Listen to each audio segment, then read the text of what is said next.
Some people ask me, why would you get a Homage watch?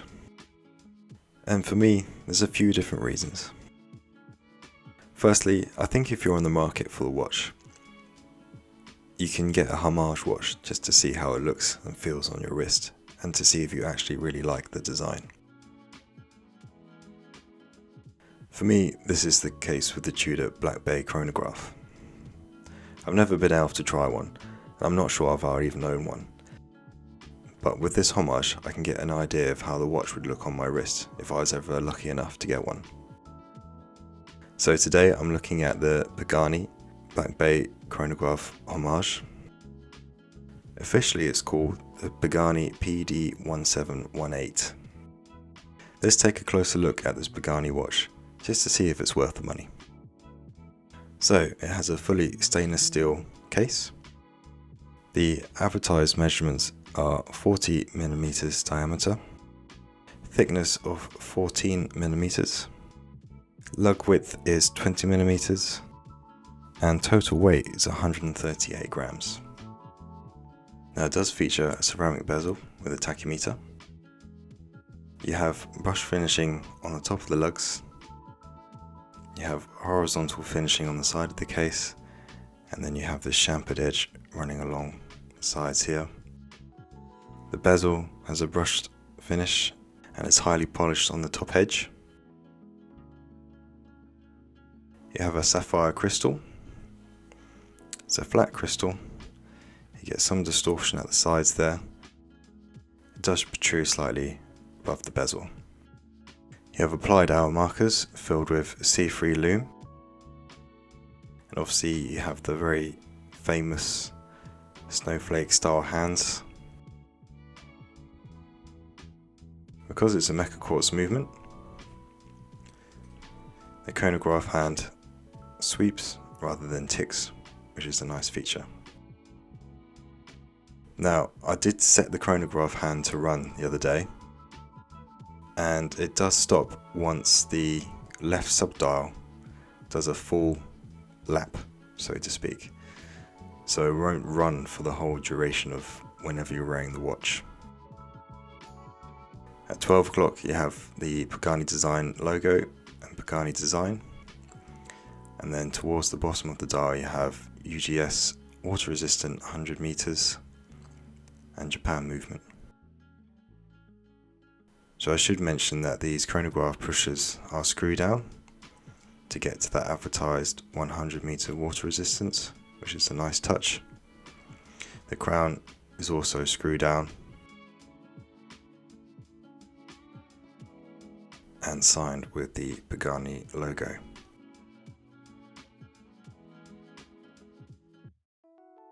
Now the general finishing on the case is very nice. I haven't found any faults with it. And so far I would say that this watch is definitely worth the £60 that I paid for it. I'm going to leave the chronograph ticking along there whilst I show you the bracelet. So you do have inverted end links, and again the bracelet is finished in a brush finish and it's nice. You have the clasp here which is brushed, and you have the Pagani Design text there. Double pusher deployment and fully milled, which is nice.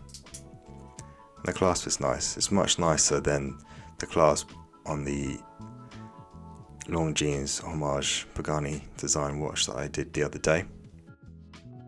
This one works a lot nicer, which is surprising because that other Pagani Design watch was £100 and this one is £60, but the clasp on this one is so much nicer in my opinion. So you see the case back here, you've got stainless steel, 100 meters water resistant, Pagani Design, UGS and PD-1718, which is the model number. And apparently UGS stands for Upgrade Grand Series, whatever that means, but there's something that Pagani has kind of come up with. I think the case back on this is maybe the upgraded version, because I've seen on some other reviews that the case back used to be an anchor, so I think maybe they've changed it to this. So when ordering the watch, it comes with a polishing cloth, a little screwdriver, as the bracelet has screw-in links along with the rivets here, and you get the warranty card, instruction manual, and you get a spare NATO strap. So I'm just going to chuck this watch on the wrist so you can see how it looks. So there's the watch on wrist. I think the case dimensions will really hit the sweet spot for most people. The 40mm case is, a great size. Usually I personally prefer a bigger watch, but I think 40 is the smallest that I would settle for. But I think this watch looks really good.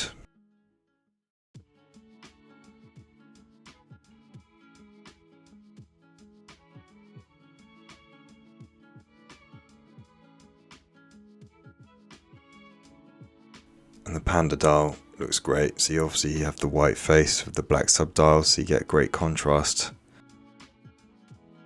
So the watch came with a black NATO strap, so I'm going to swap it onto that and we can see how that looks. So here's the watch on the NATO strap, and it looks really nice on the NATO strap as well. And the black strap complements the ceramic bezel really well and ties in those subdials as well. So yeah, it looks really cool. I think I'd happily wear it on either the bracelet or the NATO strap. And the quality of the NATO strap is actually quite good. Sometimes the free straps you get from AliExpress are quite stiff and you can tell the quality isn't very good. But with this one actually the quality is quite nice.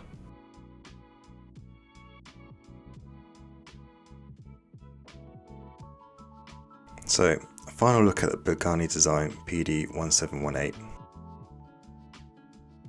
Overall, I think the finishing of the watch is nice. The dial is nice with that panda colour scheme. You have the minute track going around the outside. The chronograph hand reaches all the way out and that nice pop of red right on the end. I think the fact that it's a mecha quartz is good. You have the subdial on the right, which does the 24 hours. And then you have the subdial on the left, which does the minutes whilst you're running the chronograph hand. I'll put in a loon shot here, but it looks like it would be quite good because it's been glowing sort of throughout the day. So I guess, has this watch scratched that itch that I had for a Tudor Black Bay chronograph? I think it has. But now it kind of makes me want to get a real Tudor even more, because I love how this watch looks on the wrist and on the NATO. I just love to have a real Tudor. But you never know, I'll save up my pennies and maybe one day I'll get lucky and I'll be able to get one. Let me know what you guys think in the comments, and I hope to see you in the next video. Thank you.